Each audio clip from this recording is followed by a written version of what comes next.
आज जागतिक मानसिक आरोग्य दिवस आहे आणि या दिवसाच्या निमित्ताने नागपूर विद्यापीठाच्या डिपार्टमेंट ऑफ सायकोलॉजी या डिपार्टमेंटमध्ये आज विद्यार्थ्यांनी माणसाचं आरोग्य कसं योग्य राखता येईल त्यासाठी विविध स्टॉलची निर्मिती केली असून त्या स्टॉलच्या माध्यमातून ते नागरिकांचं मानसिक आरोग्य ठीक आहे की नाही याबाबतचं विश्लेषण करणार आहेत। या त्यांच्या प्रदर्शनीला आज विद्यापीठाच्या विविध पदाधिकाऱ्यांनी भेट देऊन त्यांच्या स्टॉलची पाहणी केलेली आहे। धन्यवाद।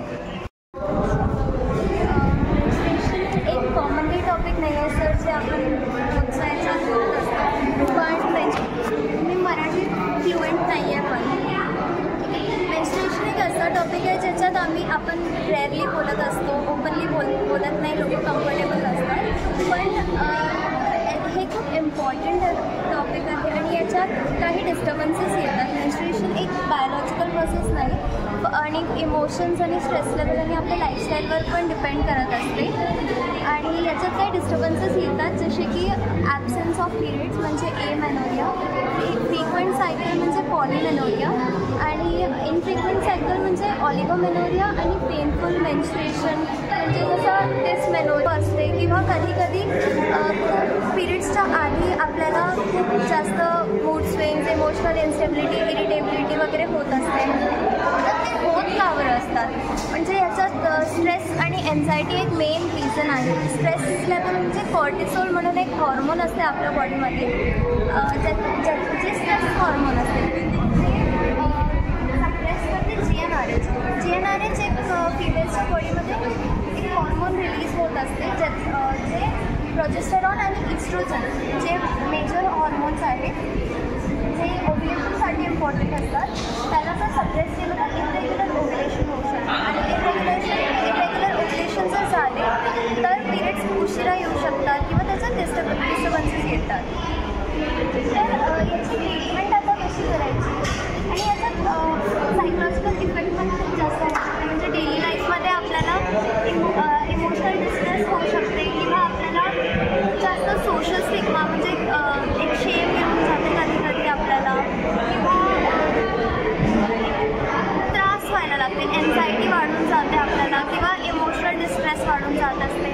आणि आता याची ट्रीटमेंट कशी करावी याच्यात आपल्याला काही थेरपीज म्हणजे कॉग्निटिव्ह बिहेवियरल थेरपी याच्यात आपण पॉझिटिव्ह ॲस्पेक्ट्सवर फोकस करत असतो आणि नेगेटिव्ह थॉट्सपासून आपलं डिस्ट्रॅक्शन असतं। आणि जसं प्रोग्रेसिव्ह मसल रिलॅक्सेशन PMR याच्यात आपण आपले सगळे मसल्सला कॉन्ट्रॅक्ट करून रिलीज करतो। हे एक पार्ट बाय पार्ट आपण फ्रॉम हेड टू आपण एक पार्ट्स आपण कॉन्ट्रॅक्ट करतो आणि रिलॅक्स करतो, त्याच्यामुळे आपल्याला क्रॅम्प्सपासनं किंवा हेडेक्सपासनं एक रिलीफ मिळतं। नमस्ते सर, आमची ॲक्टिव्हिटी आहे 5 बेस्ट ह्युमन कम्युनिकेट्स, म्हणजे आपल्या ज्या काही मूलभूत प्रेमाच्या गरजा असतात किंवा इतरांना समजून घेणे, या 5 घटकापासून आपण आपलं प्रेम किंवा आपल्या कुटुंबातल्या व्यक्तींचं प्रेम ओळखून आपण त्यांना मदत करू शकतो। तर फिजिकल टच म्हणजेच लहान बाळांच्या बाबतीत, म्हणजे लहान मुलांना कधी त्यांना समजा तो मुलगा शाळेत वगैरे जात असला तर त्याला आपण शाबासकी देऊन आपण त्याचं मोटिवेशन करू शकतो, त्याला प्रोत्साहन देऊ शकतो, त्या बाबतीत हे कामात येतं। किंवा घरातल्या आईवडिलांना म्हणजे म्हातारी आईवडील वगैरे असतात त्यांना समजून घेणं, जाताना बरं आई येतो असं बोलणं वगैरे या बाबतीत येतं। आणि क्वालिटी टाईम म्हणजे आपण त्यांना एखाद्या म्हातारेच व्यक्ती समजा आपण कुटुंबातले मोठे जे असतात ते कामाला वगैरे जात असतात, तर लहान म्हाताऱ्या लोकांकडे आपण कमी लक्ष देतो। तर याबाबत त्यानंतर थोडासा वेळ काढून आपण त्यांना समजून घेतलं तर त्यांना असं वाटतं की आपल्यासोबत आहेत ते, त्यामुळे मग या मार्गाचा उपयोग करून आपण आणि त्यांच्या प्रेमात एक म्हणजे एक साधीपणा आणू शकतो आणि ते आपलं नातं पक्क करतात। वर्ड्स ऑफ कम्युनिकेशन ॲप्रिशिएशन म्हणजेच शब्दांनी केलेलं कौतुक, म्हणजे समजा घरून जाताना सुद्धा आपण आपल्या वडीलधाऱ्या माणसांना येतोय किंवा मोठ्या आपल्याला जाताना जर चांगले वाक्य बोलून जातील, येतो काळजी घ्या वगैरे आपण असं बोलतो, तर हे 2 काळजी घ्या हे शब्दाने सुद्धा कुणाकुणाचं मोटिवेशन होतं. त्यामुळे कुणाकुणाची गरज ही असते की थोडं बोलावं. त्यामुळे हा मार्ग आपल्याला निवडता येतो त्यांच्या बाबतीत. आणि रिसिव्हिंग गिफ्ट्स आपल्याला हे तर माहिती की सगळ्यांना गिफ्ट्स भरपूर आवडतात, पण काहींच्या बाबतीत गिफ्ट्स घेणेच एवढं पुरेसं नसतं. कारण की समजा आता मोठे म्हातारे व्यक्ती असले त्यांना वारंवार पण गिफ्ट्स असतील, तर त्यांच्या बाबतीत असं सांगता येईल की त्यांना हे रिसिव्हिंग गिफ्ट्स हा जो पर्याय आहे तो कामाचा नाही आहे. आणि लहान मुलांच्या बाबतीत त्यांना ते देता येईल. त्यामुळे मग तसं हे आपल्याला त्या व्यक्तीनुसार त्यांना घटक कोणता महत्त्वाचा हे आपल्याला बोलता येईल. हॅलो सर, माझं नाव आहे निकिता आणि ही ॲक्टिव्हिटी आहे ज्याचं नाव आहे यू गॉट अ मेल, म्हणजे तुम्ही पाठवलेले पत्र, तुम्ही दुसऱ्या कोणाला पाठवत असलेले पत्र, ज्यामध्ये इथे काही टोकन नंबर दिलेले आहेत, ज्याच्यामध्ये एक शीट दिलेली आहे ज्याच्यात तुम्हाला दुसऱ्या व्यक्तीला काहीतरी मॅसेज द्यायचे आहे जे की अनोळखी व्यक्ती राहणार आहे. तर जसं तुम्ही बघत असलेला कोणत्याही एका टोकनला उचलून त्याच्यावर तुम्ही त्या व्यक्तीबद्दल काहीतरी मॅसेज लिहित आहे, ज्याच्यात ऑप्शन दिलेले आहेत, ज्याच्यामध्ये तुम्ही त्या व्यक्तीला कॉम्प्लिमेंट देऊ शकता, त्या व्यक्तीला तुम्ही काहीतरी फूड रेसिपी देऊ शकता, ज्याच्यात तुम्ही त्यांना काहीतरी सजेशन देऊ शकता, त्याचबरोबर काही सॉन्ग रेकमेंड करू शकता, ज्याच्यामुळे त्यांचे जे काही इमोशन्स असतील ते भावनेवर ते कंट्रोल करू शकतील. तर या प्रकारची ॲक्टिव्हिटी आहे आणि जो सेम टोकन समोरच्या व्यक्तीला जाणार आहे त्या टोकनप्रमाणे त्या व्यक्तीपर्यंत तुमचा तो मेसेज पोहोचून जाईल. तर हे एक म्हणजे गुप्त प्रकारे राहणार आहे, ज्याच्यात अनोळखी व्यक्ती राहील, ज्याच्याबद्दल तुम्हाला काहीच माहिती नाही राहणार आहे. तर मजेदार गेम आहे, तुम्ही खेळू इच्छिता प्लीज. ये जो हमारा स्टॉल है यहाँ पर हमने वर्ड एसोसिएशन लगाया है, ये कंस्ट्रक्टिव मेमोरी क्रिएट करने के लिए. जैसे बहुत सारे वर्ड्स एक चार्ट में लिखे हैं, अब इन सबको देख के आपको कौन सा एक वर्ड याद आता है वो आप बोलेंगे तो आपकी मेमोरी कंस्ट्रक्ट हो रही है उस टाइम पे, उन चीज़ों के बारे में आप जानते हैं, पर उसको एक समग्र रखने का तरीका जो है ना वो इसी मतलब एक्सरसाइज से हो रहा है. Skin disorder causes impact symptoms, ये स्टॉल लगाया है यहाँ साइकोलॉजी डिपार्टमेंट में. आज एक प्रोग्राम रखा गया है, तो साइकोलॉजिकल टेस्ट लेने के लिए यहाँ स्टूडेंट ने बहुत सारे स्टॉल लगाए हैं. हम इसकी जानकारी ये स्टूडेंट की तरफ से लेंगे. बताइए आपका स्टॉल का उद्देश्य क्या है? हमारा स्टॉल का उद्देश्य यह है कि साइकोलॉजी कैसे स्किन डिसऑर्डर को इम्पैक्ट करती है, वो उसके बारे में हम इंफॉर्मेशन दे रहे हैं. लाइक साइकोलॉजी और स्किन डिसऑर्डरमुळे सायकोलॉजिकल म्हणजे जे स्किन डिसऑर्डर ही सायकोलॉजीशी इंटरकनेक्टेड आहे. कारण ह्यामध्ये जेव्हा हॉर्मोन्स इम्बॅलन्स होते तेव्हा skin disorders like acne, stretch marks, जे जेव्हा इंजुरीज वगैरे मायनर इंजुरीज झाल्यानंतर स्ट्रेच मार्क्स येतात किंवा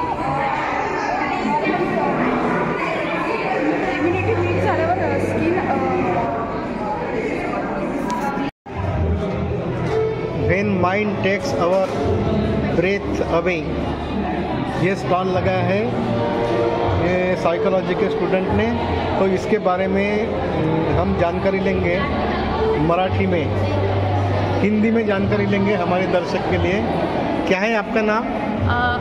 मैं साइकोलॉजी की स्टूडेंट हूँ, मेरा नाम महक बोरा है. सो बेसिकली ये टॉपिक ऐसा है कि respiratory disorder, psychosomatic respiratory disorder ऐसा होता है जिसमें अपनी रेस्पिरेटरी फंक्शनिंग डिस्टर्ब हो जाती है साइकोलॉजिकल कॉजेज़ की वजह से.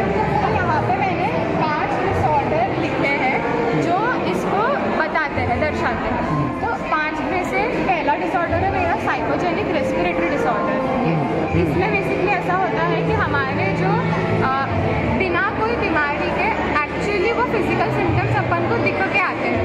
अब फिजिकल सिम्टम्स कैसे हो सकते हैं, जैसे कि ब्रीदिंग, मतलब अपन ओवर ब्रीदिंग कर रहे हैं या चोक हो जा रहा है, वैसी सारी चीज़ें हो सकती हैं. तो उसके सिम्टम्स क्या होते हैं कि अपन को गले में ऐसा कुछ अटका है वैसा फील होगा, या अपन को चोकिंग फील होगी, या ब्रेथलेसनेस फील होगी। तो ये मेरा पहला डिसऑर्डर है। अब इसके कॉजेज़ क्या क्या हो सकते हैं कि किसी इंसान का लो सेल्फ इस्टीम होगा, या उसके इमोशंस बहुत ज़्यादा बचपन से ही रिप्रेस किए हो गए, मतलब उसने बचपन से ही अपने उसको इतना अफेक्ट नहीं कराया होगा, और फिर एंग्जाइटी होती है, पैनिक अटैक्स हो सकता है। फिर दूसरा जो मेरा सिंड्रोम है वो है हाइपर वेंटिलेशन सिंड्रोम। इसमें ऐसा होता है कि अपन इतनी ज़्यादा ओवर ब्रीदिंग करते हैं, बहुत ज़्यादा जितनी सांस लेंगे ना, उसकी वजह से क्या होता है कि अपनी बॉडी में CO2 कार्बन डाइऑक्साइड का लेवल जो अपन प्रोड्यूस करते हैं वो कम हो जाता है। उसकी वजह से अपना जो ब्रेन तक वो CO2 लेवल जो पहुंचना चाहिए वो पहुंच नहीं पाता है। उसकी वजह से हमको चक्कर आते हैं, या अपन को लाइट हेडेडनेस फील होता है, ऐसा हो सकता है। उसके बाद थर्ड डिसऑर्डर जो है उसमें डीप साइंग, मतलब अपन बहुत ज़्यादा गहरी गहरी सांसें लेते हैं, उसमें भी अपन को ज़्यादा ऑक्सीजन नहीं मिल पाता है, तो उसमें भी चेस्ट टाइटनेस या एयर हंगर या फ्रीक्वेंट साइंग हो सकता है। ये देखिए ईगो बैलेंस कार्ड एक्टिविटी है, ये बच्चों ने बनाई है। इसके बारे में हमें ये स्टूडेंट जो है वो जानकारी देने वाली है। ये देखिए उनका ये स्टॉल है। आज साइकोलॉजी डिपार्टमेंट में ये प्रोग्राम रखा गया है कि लोगों की साइकोलॉजी कैसी बनती है उसके बारे में। ये कार्ड एक्टिविटी है जो सिगमंड फ्राइड जो है उन्होंने अपनी पर्सनालिटी को 3 हिस्सों में डिस्ट्रीब्यूट किया है। पहला आता है ईड आता है। ईड में क्या आता है, अपनी इच्छाएं अपन कैसे प्रकट करते हैं, ठीक है। दूसरा है सुपर ईगो। सुपर ईगो में अपन किस नियमों का पालन करते हैं ये बताया गया है। और तीसरा है ईगो। ईगो ये है जो ईगो और सुपर ईगो दोनों को बैलेंस करता है, ठीक है। तो इसमें से ये सिद्ध हो जाएगा कि आपकी पर्सनैलिटी किस बेसिस पे ज़्यादा फोकस करती है, मतलब आपके अंदर आपकी पर्सनैलिटी किस दिशा में ज़्यादा सोचती है, ये आपको पता चलेगा। तो सर इसमें से पहले आप 5 क्वेश्चन दिए हुए, कोई भी 5 क्वेश्चन आप ठीक है। दोस्त संदेश का उत्तर देना भूल गया तो आप कैसे रिएक्ट करोगे, ठीक है। तो इसमें 3 ऑप्शन है। 3 ऑप्शन में आपको किस तरह से आपको रिएक्ट करना है वो चूज करना है। उन्हें लगातार संदेश करो, मतलब मैसेज करो, रुको और विनम्रता से पूछो। मान लो कि वे व्यस्त है, उसे परेशान करो।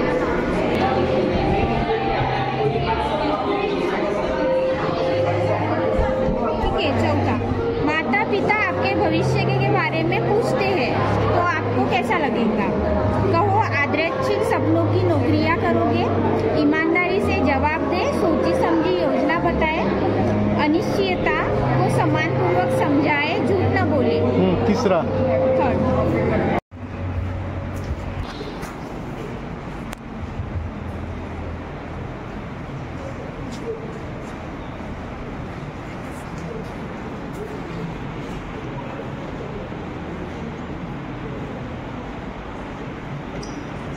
Some psychological disturbances can cause other disorders, and this is one of them. This is cardiac disorder.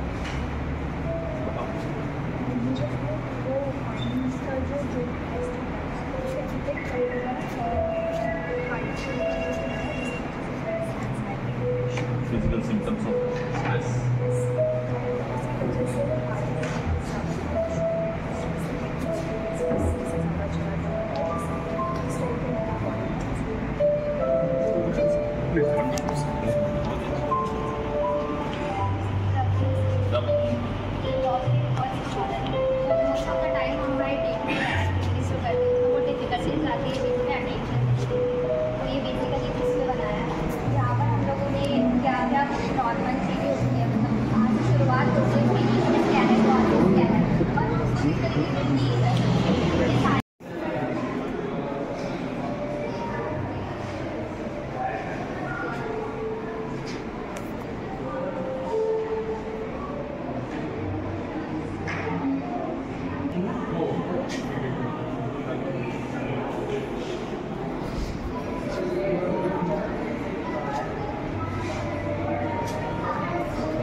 आज वर्ल्ड मेंटल हेल्थ डे है।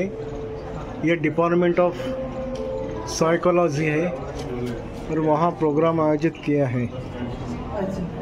नाव आहे ते सांगून पूर्ण।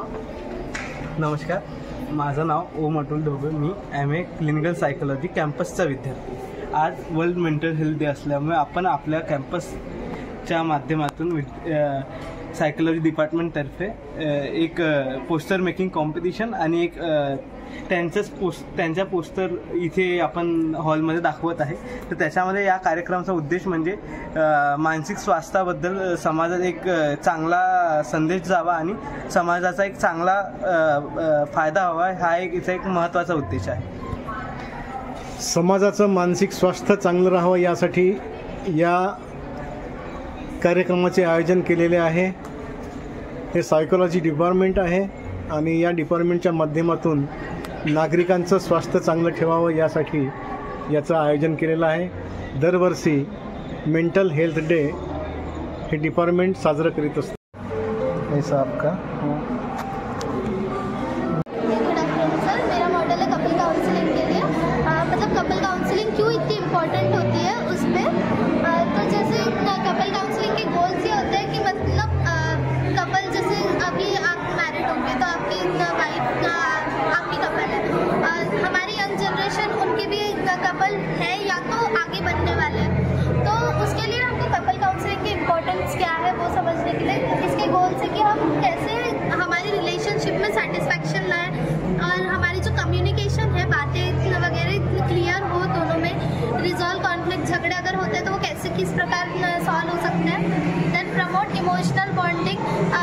सिर्फ हम रिलेशन में है इसलिए है नहीं, बट हमको इमोशनल अटैचमेंट भी होनी चाहिए हमारे पार्टनर से, ताकि हम उनको इमोशनली भी समझ सकें और रिलेशनशिप अच्छे से चले। Then strengthen mutual understanding. दोनों की अंडरस्टैंडिंग रहनी चाहिए कि अभी इनका ऐसा टाइम चल रहा तो हमको इनका साथ देना है, या उसको कोई दिक्कत आ रही तो क्यों आ रही है, वो म्यूचुअल अंडरस्टैंडिंग में आता है। तो हम कपल काउंसलिंग में जो काउंसलर है वो 4 अलग अलग अप्रोच है, क्योंकि सबकी प्रॉब्लम एक जैसी नहीं होती है, सबकी अलग अलग प्रॉब्लम होती है। तो अलग अलग 4 अप्रोच इसमें से कोई भी यूज़ की जाती है, जैसे सिचुएशन उस प्रकार। अगर साइकोडायनामिक अप्रोच ये इसलिए यूज़ होती है, इसका फोकस है कि कॉन्शियस मोटिव्स और चाइल्डहुड पैटर्न्स, जिसमें मतलब हमारे जो पास्ट रिलेशनशिप है या फिर हम अगर बच्चे थे तो वहाँ के जो ट्रॉमा है वो हमारे अभी के रिलेशनशिप को कैसे अफेक्ट करते हैं। जैसे समझो कि वाइफ है आपकी, वो कॉग्निटिव बिहेवियरल अप्रोच, इसमें फोकस करते हैं थॉट्स, इमोशनल और बिहेवियर पे। मतलब हमारे कैसे थॉट्स हमारे इमोशन को अफेक्ट करते हैं और फिर वो हमारे बिहेवियर पे अफेक्ट डालते हैं। सिस्टमैटिक फैमिली सिस्टम अप्रोच में है कि हमारे फैमिली में है, हमारे सबके अलग अलग रोल्स होते हैं, तो हम वो रोल्स को किस प्रकार निभाते हैं, और अगर दूसरों का हमें कुछ खटक रहा है तो वो क्यों खटक रहा है और उसको कैसे सॉल्व करें। इमोशनल फोकस अप्रोच में ये है कि हम किसी से इमोशनली अगर अटैच है तो उसको हम कैसे सिक्योर करें, हमारी बॉन्डिंग क्लियर करें और हम क्लियर कम्युनिकेशन करें। इंटीग्रेटिव प्रैक्टिसेस में वही आता है कि मतलब फ्लेक्सिबल हमें टेक्निक्स यूज़ करते हैं हम कपल काउंसलिंग में। कल्चरल सेंसिटिविटी, जैसे अदर कास्ट के होते हैं तो उनके अलग अलग ये अप्रोचेस होते हैं। देन इसके ये सबके आउटकम ये है कि हमको एक हायर रिलेशनशिप सेटिस्फैक्शन मिलता है, अच्छा रिलेशनशिप। उसके बाद हमारे झगड़े और डिस्ट्रेस जो है हमारे रिलेशनशिप में कम होते हैं। इम्प्रूव इंटीमेसी और ट्रस्ट, एक दूसरे के पार्टनर में ट्रस्ट बिल्ड होता है। Better problem solving and communication, हम एक दूसरे की प्रॉब्लम्स अच्छे से और सॉल्व कर सकते हैं और हमें कम्युनिकेशन बढ़ता है। Then emotional growth and resilience, हमारी ना ही सिर्फ एज में ग्रोथ होती है बट इमोशनल भी ग्रोथ होती है।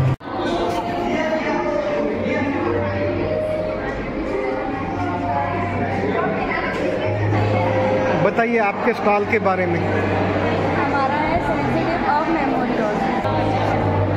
हमारा प्रोजेक्ट है यहाँ सेंसिटिव ऑफ मेमोरी। इसमें हमारा जो डेली रूटीन का ये मेमोरी है, न्यूरो ऑफ मेमोरी। इसमें जो भी हमारा डेली रूटीन होता है, जैसे कि स्पीड ऑफ रिस्टोर, जैसे हम कुछ भी चीज़ें याद, जैसे हम कुछ भी चीज़ें देखते हैं उसे महसूस करते हैं और फिर उसको रिस्टोर करते हैं, तो ये इसमें आता है। और ये सेंसिटिव, जैसे और ये अट्रैक्शन, जैसे सेंसिटिव हम महसूस कर करते हैं और उस पर अटेंशन करते हैं और हमारे मेमोरी में अब्जॉर्ब होता है वो। और ये रहा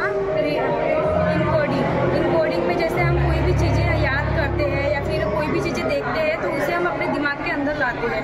और ये इमोशनल बूस्ट में हम जो भी हम महसूस करते हैं उसको फिर रिएक्ट करते हैं, उसके लिए ये होता है ये आगे में।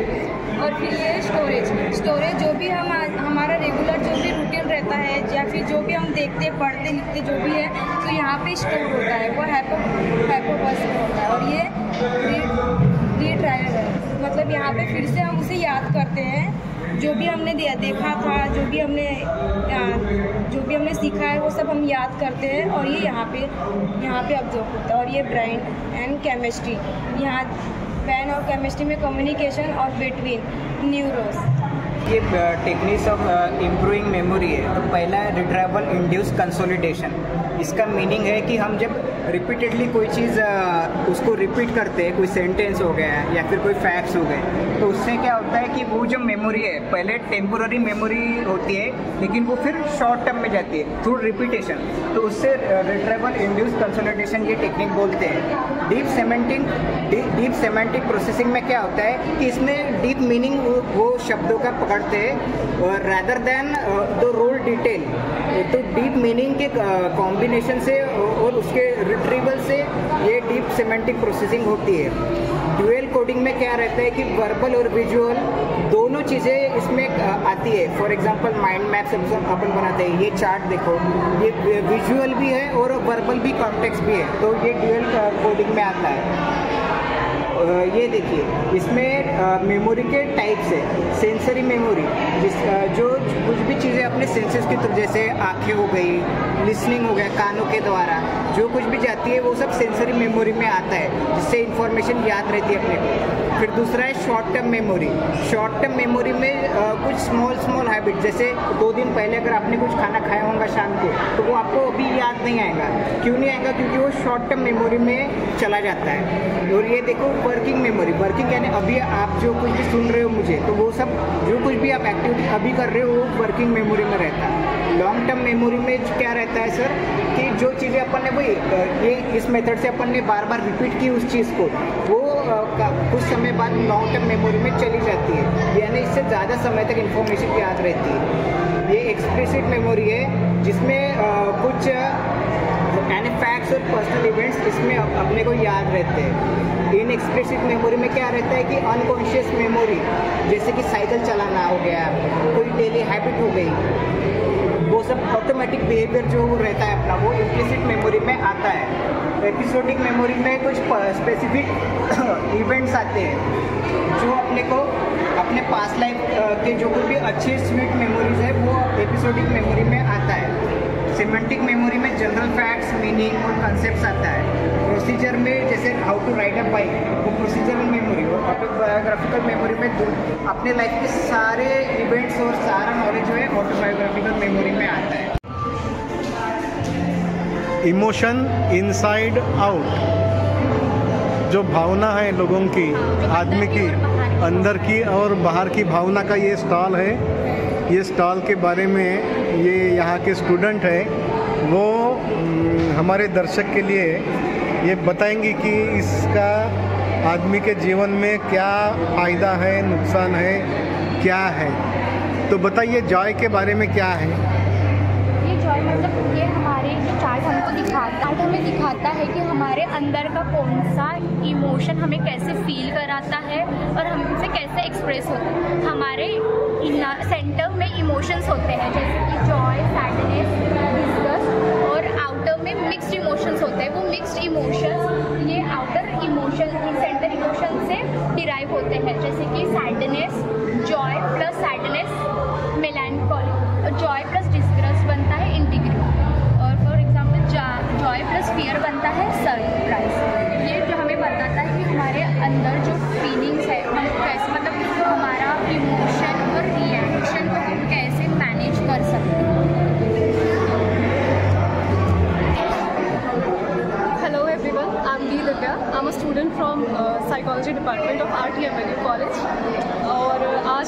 बहुत अवेयरनेस दी कि सेलिब्रेशन पे हम लोगों ने बहुत सारे स्टॉल्स लगाए हैं, इन्फॉर्मेटिव स्टॉल्स है, एक्टिविटीज़ है। तो ये एक छोटा सा ब्रेन गेम एक्टिविटी है, नॉर्मल गेम है जिसमें आपका क्रिटिकल थिंकिंग एबिलिटी कितनी है, प्रॉब्लम सॉल्विंग एबिलिटी कितनी है ये पता चलेगा। तो आप ट्राई कर सकते हैं, सब अच्छा है। इसमें नंबर्स को आपको कनेक्ट करना है, जैसे 1 को 1 से, 3 को 3 से, 2 को 2 से, बट कंडीशन ये है कि लाइंस इंटरसेक्ट नहीं होनी चाहिए, ऐसे आपस में बस इंटरसेक्ट नहीं होनी चाहिए। तो आप ट्राई कर सकते हैं।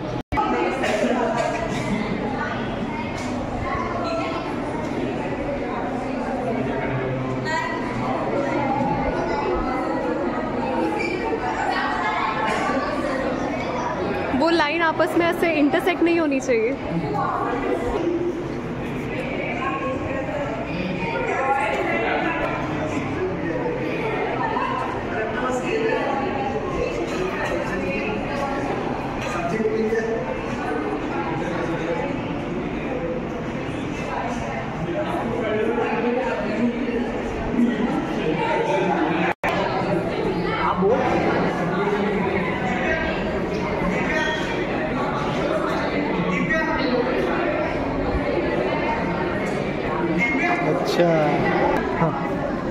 Hello, myself Ayushi. I am from psychology department and my today's topic is psychosomatic gastric disorder.